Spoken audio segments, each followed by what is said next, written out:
When hope runs dry, the rain hammered against the cracked window of the tiny studio apartment. As Diana Ross stared at the eviction notice in her trembling hands, 72 hours. That was all the time she had left before everything she owned would be on the street. The fluorescent light above flickered, casting shadows across the stacks of medical bills that covered her kitchen table like a paper avalanche of despair. Diana pressed her palms against her tired eyes, fighting back tears that threatened to spill. 6 months had passed since her mother succumbed to cancer, and those final months of treatment had drained every penny Diana had saved during her 10 years as a registered nurse. Now at 32, she found herself standing at the edge of a financial cliff with nowhere to turn. Her phone buzzed insistently on the counter. Another creditor, no doubt. Diana ignored it and turned her attention to the cold cup of coffee she had been nursing for the past hour. The liquid had formed a thin film on top, much like the barrier she tried to maintain between herself and complete breakdown. A friend's concerned Carmen. Wells found Diana sitting alone in the hospital break room during what should have been her lunch hour. The untouched sandwich beside her friend told Carmen everything she needed to know. "You cannot keep doing this to yourself," Carmen said. Sliding into the chair across from Diana, her dark eyes were filled with concern that made Diana's chest tighten. "When did you last eat a real meal? When did you last sleep through the night?" Diana managed a weak smile. "I am fine, Carmen. Just tired from the double shifts." Liar. Carmen reached across the table and gripped Diana's hand firmly. "I know you got that eviction notice. Mrs. Patterson from accounting saw it fall out of your bag yesterday. Diana, why did you not tell me things were this bad?" The dam finally broke. Diana felt hot tears streaming down her face as she squeezed Carmen's hand like a lifeline. "I did not want to burden anyone else with my problems. I thought I could handle it, but there is just too much debt. The treatment costs, the funeral expenses, the rent I fell behind on while caring for Mom. I am drowning, Carmen, and I do not know how to swim anymore." Carmen stood and wrapped her arms around Diana's shaking shoulders. "You are going to get through this. I have some savings. It is not much, but you can stay with me until we figure something out." "I cannot take your money," Diana protested, pulling back to wipe her eyes. "You have been saving for your wedding. Then we postponed the wedding a few months. You are more important." Before Diana could respond, her phone rang with an unknown number. She almost declined the call, but something made her answer. Diana Ross speaking. "Miss Ross, my name is Howard Nash. I am an attorney representing a client who has a business proposition that may interest you. Would you be available for a meeting tomorrow morning at 10? The proposition of the glass tower on Fifth Avenue seemed to pierce the gray sky as Diana approached it the next morning. Her best navy dress, freshly pressed, felt inadequate as she stepped into the marble lobby, where everything gleamed with expensive polish. Attorney Gadesh greeted her personally. A distinguished man in his 60s with silver hair and kind eyes that put her slightly at ease. He guided her to a conference room on the 45th floor, where floor-to-ceiling windows offered a breathtaking view of the city. Then he walked in Julian. Pierce was nothing like Diana expected. At 38, he possessed the kind of presence that commanded attention without effort. Tall and broad-shouldered, he wore a charcoal suit that probably cost more than 3 months of Diana's salary. His steel-gray eyes assessed her with an intensity that made her spine straighten involuntarily. "Miss Ross, thank you for coming." His voice was deep and measured, carrying authority in every syllable. "Please, sit down." Diana lowered herself into the leather chair across from him, acutely aware of how out of place she felt in this world of wealth and power. Julian did not waste time with pleasantries. "I am going to be direct because I believe you deserve honesty.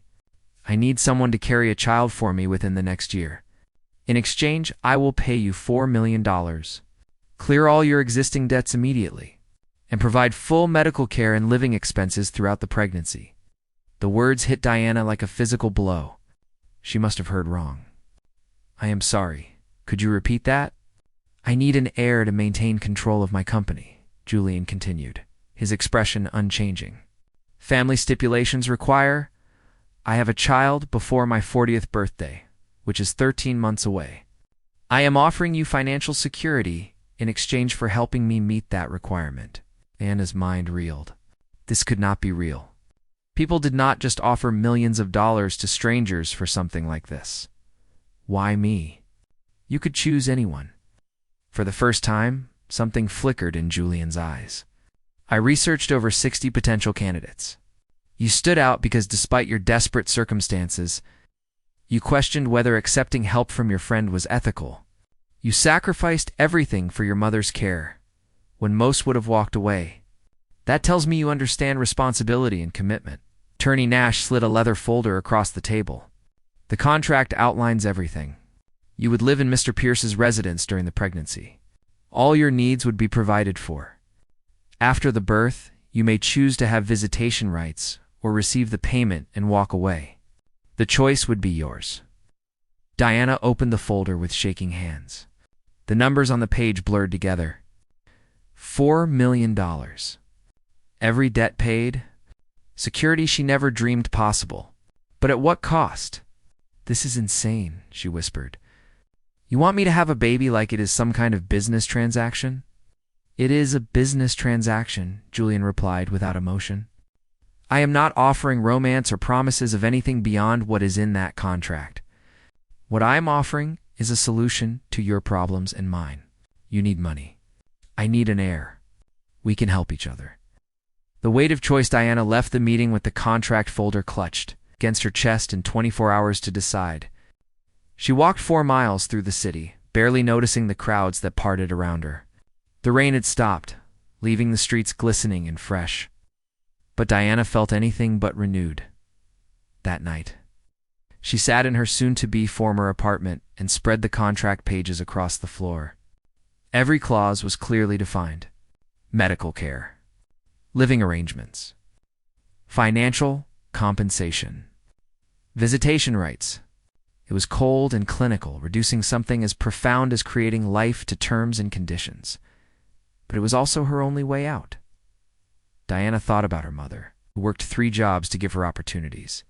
She thought about the mountains of debt that would follow her for decades. She thought about the baby who would have every advantage she never had.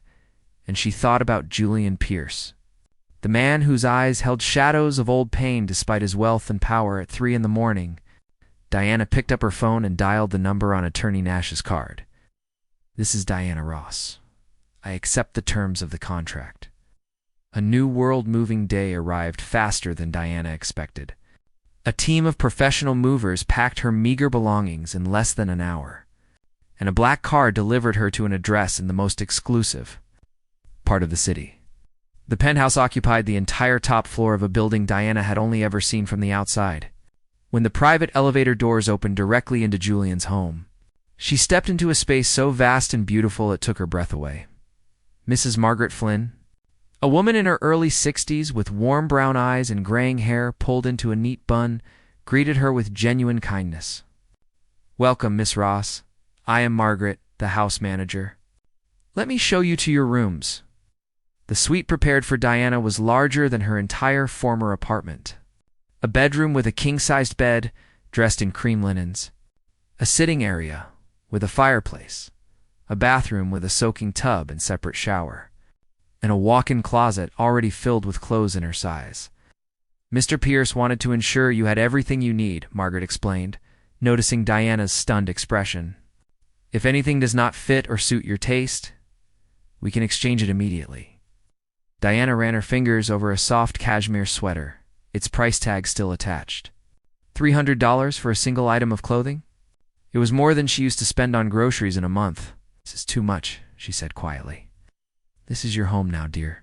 You deserve to be comfortable. That evening, Diana ventured downstairs to find Julian in the living room, working on a laptop despite the late hour. He looked up when she entered, and for a moment, they simply stared at each other. 2 people bound by a contract. Neither was sure how to navigate. Is your room acceptable? He asked, closing his computer. It is more than acceptable. It is overwhelming. Julian stood and walked to the bar, pouring himself a drink. Would you like something? Water? Juice? Tea? Water would be nice. He handed her a crystal glass, their fingers brushing briefly. Diana felt an unexpected jolt at the contact. We should establish some ground rules, Julian said, his tone businesslike. "You have freedom to come and go as you please. My home office is private, but everything else is open to you. We will have dinner together 3 times a week so we can maintain some familiarity. Dr. Hayes will oversee your medical care starting next week."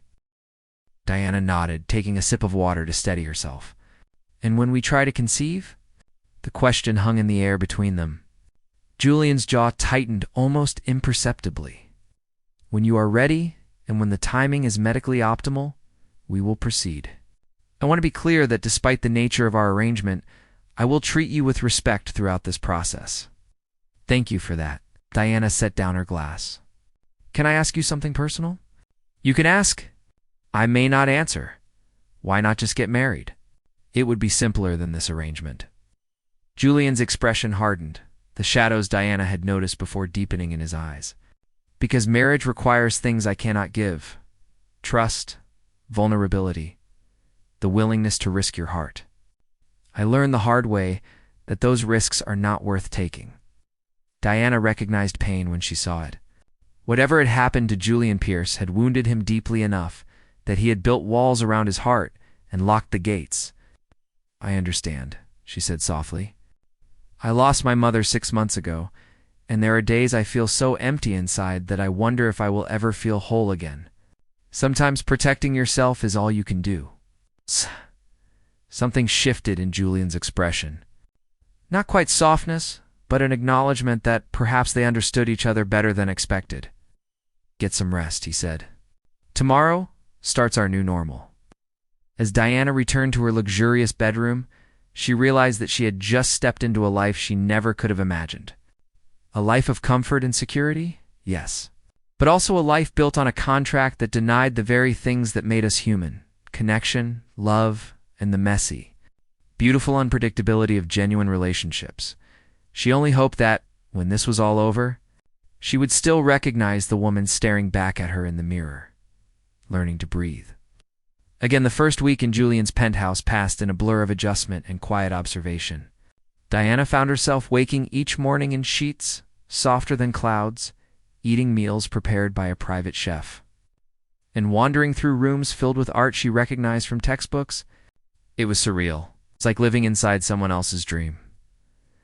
But the strangest part was Julian himself.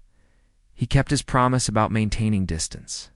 Yet Diana noticed small gestures that contradicted his cold businessman facade. Coffee appeared on the kitchen counter each morning, prepared exactly how she liked it, though she had only mentioned her preference once. Books she expressed interest in materialized on her nightstand. When she caught a cold after a particularly chilly walk through Central Park, homemade soup arrived at her door with a note in elegant handwriting. "Margaret insists you eat all of it." Carmen visited on Thursday evening, her eyes widening as she took in the opulent surroundings. "Girl, this place is unreal. I feel like I should not even breathe too hard near anything." Diana laughed, the sound feeling foreign after days of careful politeness. They settled in her sitting room, with tea that probably cost more per cup than an entire restaurant meal. "How is it really going?" Carmen asked, her voice dropping to a concerned whisper. "Is he treating you okay? You are not having second thoughts?" "He has been nothing but respectful," Diana admitted. "Almost too respectful. We barely talk beyond pleasantries. It feels like living with a very polite stranger who happens to own everything around me. That is probably better than the alternative. Keep those boundaries strong, Diana. Do not let yourself get confused about what this arrangement really is." But even as Diana nodded agreement, she wondered if boundaries could stay intact when you've shared space and breath and the anticipation of creating life together. Beneath the surface, Saturday afternoon brought an unexpected invitation. Julian appeared at her door, dressed casually in jeans and a navy sweater, looking younger and less intimidating than usual. "I have a standing appointment at the Botanical Gardens," he said. "I thought you might enjoy getting out of the penthouse." "Fresh air is good for health," Diana agreed, curious about this glimpse into his life outside business meetings and contracts. They walked through the autumn gardens in comfortable silence at first, surrounded by explosions of orange and gold foliage. "My mother loved gardens," Julian said suddenly, stopping beside a fountain where water danced in crystalline arcs. "She died when I was 16. Cancer, like your mother." Diana's breath caught. I am so sorry. That is far too young to lose a parent. Shaped everything that came after. He stared at the water, his profile sharp against the afternoon light. My father threw himself into work to cope, and I learned to do the same. Feelings became liabilities. Attachments became weaknesses. That sounds incredibly lonely. Julian turned to face her, and Diana saw something raw and unguarded in his expression. It is, but loneliness is safer than loss. Diana understood that logic intimately. After her mother's death, she had kept everyone at arm's length, even Carmen. Grief made you want to prevent ever feeling that pain again. What if we are both wrong? She asked softly. What if protecting ourselves from pain also protects us from everything beautiful that makes life worth living? Then we are fools together. A ghost of a smile touched his lips. But at least we are honest fools. They continued walking, and Julian began talking more freely than Diana had ever heard. He told her about building his company from the inheritance his parents left behind, about the pressure of family expectations, about nights spent working until dawn because sleep brought dreams he wanted to avoid. There was someone once, he admitted as they sat on a bench overlooking a pond. Rebecca. We were engaged. 3 weeks before the wedding, she confessed she had been cheating with my business partner for 6 months. She said I was too cold, too distant, that loving me was like loving a statue. Diana's heart ached for him. She was wrong to betray you that way. But maybe she was also right that you keep people out. Maybe that is exactly why this arrangement makes sense. Julian met her eyes. With you, there are no false expectations. No pretense of emotions neither of us can genuinely offer. Just honesty. Yet even as he said it, Diana felt the words ring hollow. Because sitting beside him in the fading afternoon light, listening to him open up about pain and fear and loneliness, she felt something stirring that had nothing to do with contracts or money. She felt connection. The medical reality DR. Benjamin Hayes arrived at the penthouse on Monday morning with a kind smile and reassuring demeanor. He conducted thorough examinations in a room Julian had converted into a temporary medical office, complete with an ultrasound machine and testing equipment. Everything looks excellent, Dr. Hayes announced after reviewing results. You are healthy and should have no issues with conception. Based on your cycle, your most fertile window begins in approximately 6 days. Diana felt her stomach flip. 6 days until the clinical became reality. 6 days until she and Julian would have to cross the line from strangers. Cohabiting to something far more intimate, Julian maintained his composure throughout the appointment, asking technical questions and taking notes as though planning a business merger. But Diana noticed his hand gripping the arm of his chair with white-knuckled intensity after Dr. Hayes departed. An awkward silence filled the penthouse. Julian poured himself a drink despite the early hour, then immediately set it down untouched. I want you to know that I will be as considerate as possible, he said without looking at her. This does not have to be cold or clinical. We can take our time, make sure you are comfortable. Appreciate that. Diana twisted her hands together. I have to admit I am nervous. This is not exactly how I imagined bringing a child into the world. How did you imagine it? The question surprised her. Diana thought about the daydreams she used to have before debt and death consumed her life. I suppose I imagined love, partnership. Someone who chose me not because of a contract, but because they could not imagine life without me. Julian finally met her eyes, and something in his expression made her pulse quicken. For what it is worth, Diana, I did choose you. Out of everyone I could have made this arrangement with, I chose you specifically. That has to count for something, does it? When the choice was based on research and logic rather than feeling, maybe logic is its own kind of honesty. He moved closer, close enough that Diana could smell his cologne, something woodsy and warm. Maybe choosing consciously is more meaningful than the chaos of emotion. Or maybe you are just trying to convince yourself that your heart is not involved. Ow. The words hung between them like a challenge. Julian raised his hand slowly, giving Diana every opportunity to pull away, and touched her cheek with unexpected gentleness. Ow, maybe you are right. He whispered. Maybe I am terrified that despite every precaution, despite every clause in that contract, this is going to mean something neither of us planned for." Diana's breath caught as Julian leaned closer. His lips brushed hers tentatively, a question rather than a demand. She answered by closing the distance between them. And suddenly, they were kissing with an intensity that had nothing to do with contracts or timelines when they finally broke apart. Both breathing hard, Julian rested his forehead against hers. 6 days, he said. 6 days, Diana echoed. When everything changed, the 6 days passed simultaneously to fast and agonizingly slow. Diana and Julian began spending more time together, establishing a rhythm that felt almost natural. They cooked dinner together one evening, Julian revealing unexpected culinary skills, while Diana provided entertaining commentary. They watched old movies on the massive television screen, debating plot points and character motivations. They talked about childhood memories and future dreams, carefully dancing around the elephant in the room. When the night finally arrived, Diana found herself standing in Julian's bedroom for the first time. It was masculine and elegant, decorated in shades of charcoal and cream, with that same breathtaking city view. Julian had lit candles, which surprised her. He stood by the window, tension evident in every line of his body, despite his attempt to appear relaxed. "We do not have to do this tonight if you are not ready," he said. "The window is several days. There is no pressure." Diana walked to him, her heart pounding so hard she was certain he could hear it. "I am ready. Nervous, but ready. Me too." He turned to face her fully.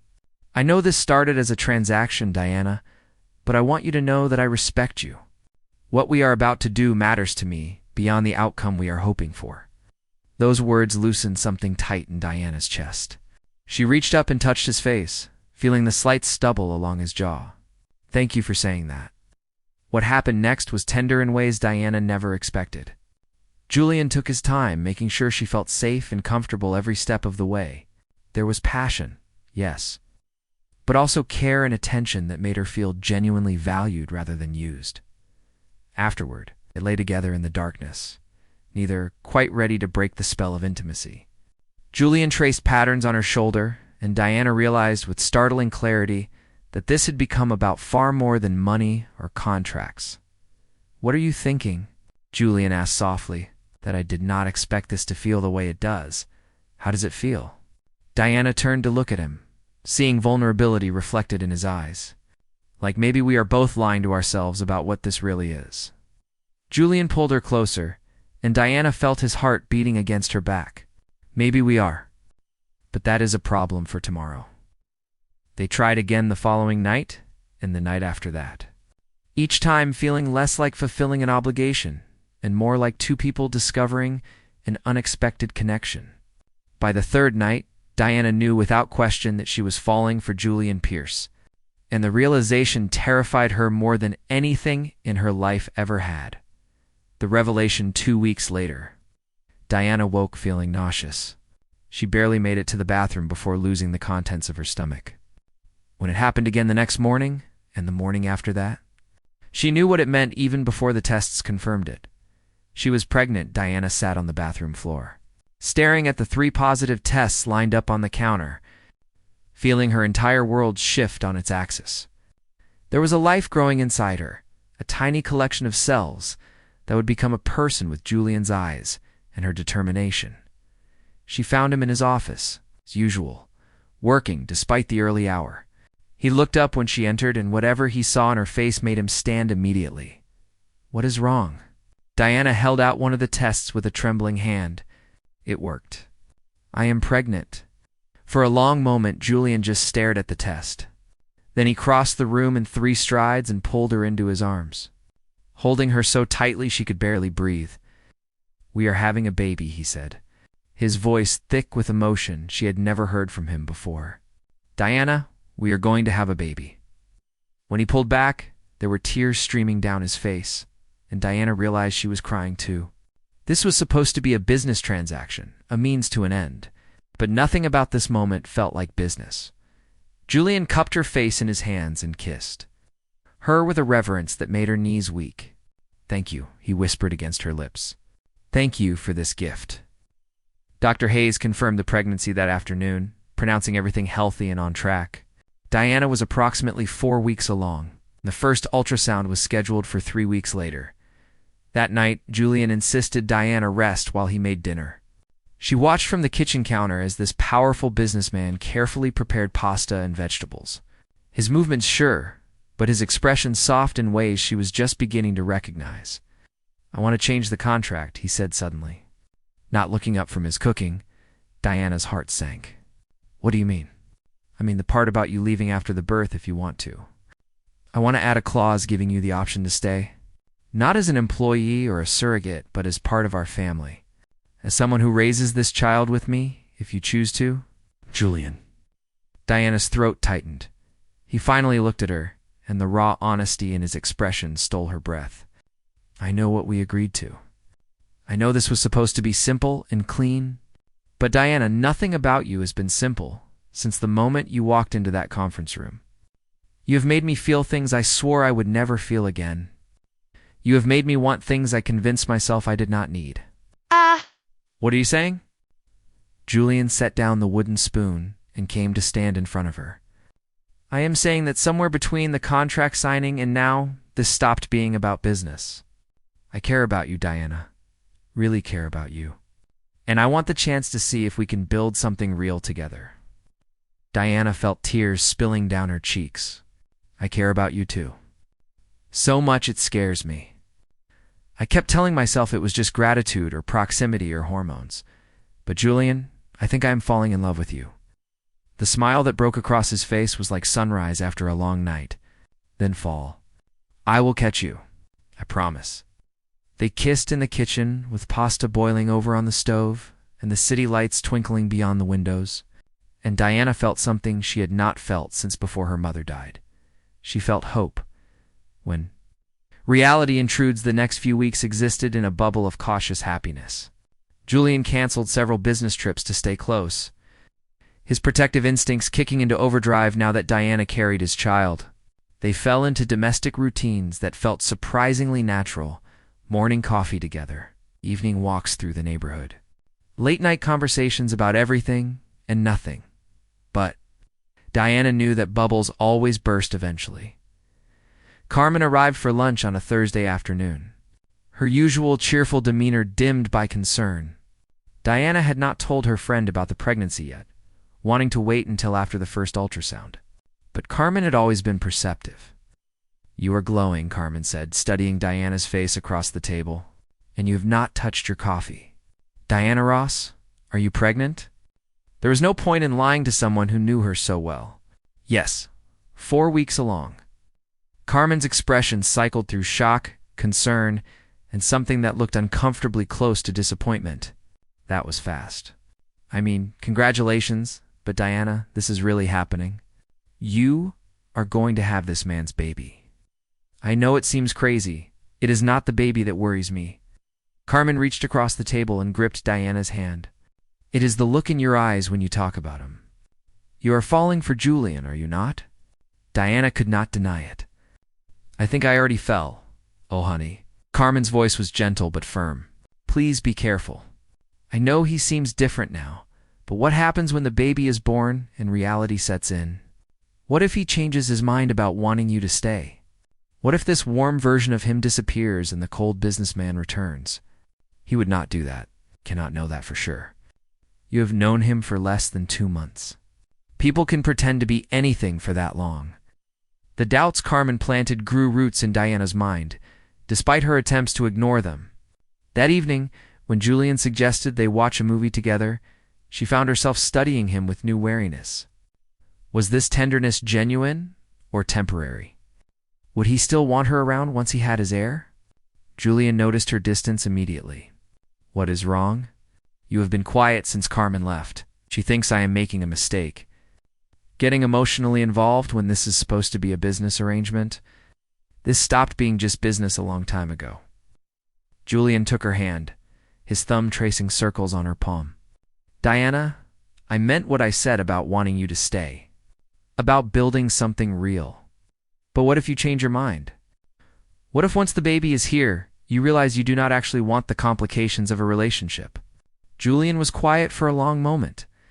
Then he stood and walked to his bedroom, returning with a small leather box. Diana's heart stopped. "This was my mother's," he said, opening the box to reveal a stunning sapphire ring surrounded by diamonds. "My father gave it to me before he died, told me to give it to someone who made me feel alive again. I never thought I would find that person." He knelt in front of her, and Diana felt tears already streaming down her face. "I am not asking you to marry me right now. I know that would be too fast, too much pressure. But I am asking you to wear this as a promise. A promise that this is real for me. That you are not a surrogate or an employee or a business transaction. You are the woman who made me remember how to feel, and I am not letting you go." Diana looked at the ring, then at Julian's face, and saw nothing but sincerity in his eyes. "Yes," she whispered. "Yes to the promise. Yes to all of it." He slipped the ring onto her right hand, and they held each other as the city glittered beyond the windows. Two broken people finding their way toward wholeness together. Family complications. The first ultrasound was scheduled for a Monday morning. Julian insisted on accompanying Diana, and she was grateful for his presence as Dr. Hayes prepared the equipment. The gel was cold on her still flat stomach. And then suddenly there it was on the screen, a tiny fluttering heartbeat. "That is our baby," Julian breathed, his hand tightening around Diana's. "That is really our baby." Dr. Hayes smiled. "Heartbeat is strong and right on track. Everything looks perfect for 7 weeks gestation. Congratulations to you both." They left the office in a daze of joy, but their happiness was short-lived. Waiting in the penthouse lobby when they returned was a woman Diana had never seen before, elegant, coldly beautiful, and radiating disapproval. "Lo, Julian," the woman's voice could have frozen fire. "We need to talk about your little arrangement." "Ah!" Julian's entire body went rigid. "Vanessa, what are you doing here?" "What am I doing here? I am trying to understand why my cousin is throwing away his legacy on some nobody he paid to have his baby." Vanessa's icy gaze raked over Diana with undisguised contempt. "Did you really think that family would not find out?" "Diana's not some nobody," Julian said, his voice dangerously quiet. "And my personal life is none of your concern. It becomes my concern when it affects the company. The board is already questioning your judgment. A contract pregnancy? How do you think that looks?" Diana felt her face burning. Every insecurity Carmen had planted bloomed into full poisonous flower. She was nobody, just a nurse Julian had bought for her womb. "Get out," Julian said to Vanessa. "Now, before I have security remove you." Vanessa laughed, a sharp, cruel sound. "You cannot hide from this, Julian. The family will not accept her. And once that baby is born, you will realize what a mistake you made trying to play house with hired help." After Vanessa left, Julian tried to apologize, but Diana was too upset to hear it. She retreated to her room and cried until she had no tears left. The fairy tale was crumbling, and reality tasted bitter on her tongue. A soft knock interrupted her misery. Margaret entered carrying tea and sympathy. "That woman is poison," the housekeeper said firmly, setting down the tray. "I've known Julian since he was a young man. I've never seen him as happy as he has been these past weeks with you. But what if she is right? What if I am just fooling myself?" Margaret sat beside her on the bed. "Let me tell you something about Julian Pierce. After his fiancée betrayed him, he built walls so high nobody could reach him. He worked constantly, never smiled, never let anyone close. Then you arrived, and suddenly he was leaving work early, laughing at dinner, looking at someone with hope in his eyes for the first time in years. That is not fake, dear. That is a man falling in love." The breaking point, the confrontation with Vanessa, was just the beginning. Over the next week, Diana received anonymous messages warning her to leave, small cruelties designed to make her doubt her place in Julian's world. Someone leaked the story to a gossip blog, and suddenly photographers appeared outside the building, shouting questions about the contract baby. Julian was furious, hiring lawyers and threatening legal action, but the damage was done. Diana felt exposed and humiliated, her private arrangement dissected for public entertainment. "Maybe we should end this," she said one night, unable to meet Julian's eyes. "Give you back your money? Cancel the contract. I can raise the baby on my own. Like hell you will." Julian's voice was steel. "Diana, look at me." When she finally did, she saw fierce determination in his expression. "I do not care what my family thinks. I do not care what strangers say. You are carrying my child? Yes, but more importantly, you are the woman I love. Actually love, Diana. I am in love with you." The words hung in the air between them, raw and real and terrifying. "You love me?" Diana whispered. "Completely, irrevocably, in a way that has nothing to do with contracts or babies or any logical reason. You made me feel human again when I had convinced myself I was better off as a machine. So no, we are not ending anything. We are just beginning." He kissed her then, and Diana felt every doubt dissolve in the face of his certainty. This was real. This was right. This was love that transcended every logical reason it should not work.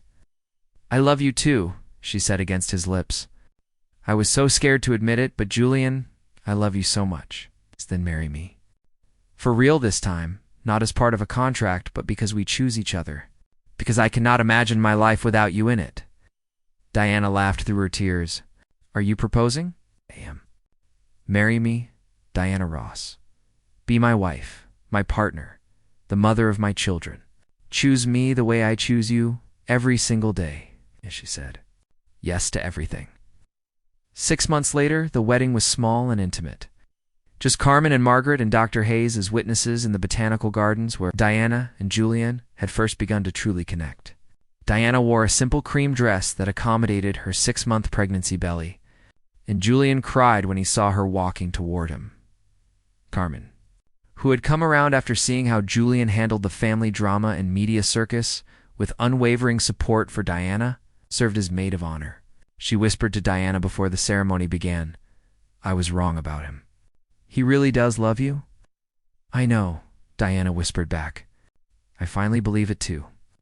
After they exchanged vows, Julian placed both hands on Diana's swollen belly and spoke to their daughter. "Hello, little one. Your mother and I cannot wait to meet you. You are already so loved," the baby kicked. And they both laughed through happy tears. Later that night, back in the penthouse that now felt like home, Diana and Julian lay in bed watching the city lights and feeling their daughter moving between them. "Do you ever regret it?" Diana asked. "The way we started?" "The contract?" Julian considered the question seriously. "I regret that you ever had to be in a position desperate enough to accept such an arrangement, but I cannot regret the path that brought you to me. Sometimes the most beautiful things come from the most unexpected places. I used to think love was supposed to be simple and easy, like in the books I read, and now I think love is choosing someone even when it is complicated. It is showing up every day and doing the work. It is trust built slowly and carefully." Julian kissed her forehead. "You are much wiser than those books then." 3 months later, their daughter Lily was born with Diana's nose and Julian's gray eyes. Julian held her for the first time and wept openly, whispering promises about the life they would build together. Carmen visited the hospital with flowers and knowing smiles. "Well, you did it. You got your happy ending after all?" Diana looked at Julian, who was refusing to let anyone else hold the baby, and smiled. "It is not an ending. It is a beginning." And it was. A beginning built not on contracts or money or desperation, but on 2 people brave enough to love despite their fears. Diana had signed a contract with a millionaire expecting financial security and nothing more. Instead, she found partnership, family, and a love that proved fairy tales could exist outside of books. Sometimes. The best stories are the ones that start in the most unlikely ways. Sometimes hearts know what minds refuse to accept. And sometimes, a contract written in legal language transforms into vows spoken from the soul. Diana Ross had gambled everything on an impossible arrangement and won not just security, but genuine happiness. And as she watched Julian singing softly to their daughter while the morning sun streamed through the windows, She knew without question that she would make the same choice again in a heartbeat. Love, she had learned, is not about how you begin.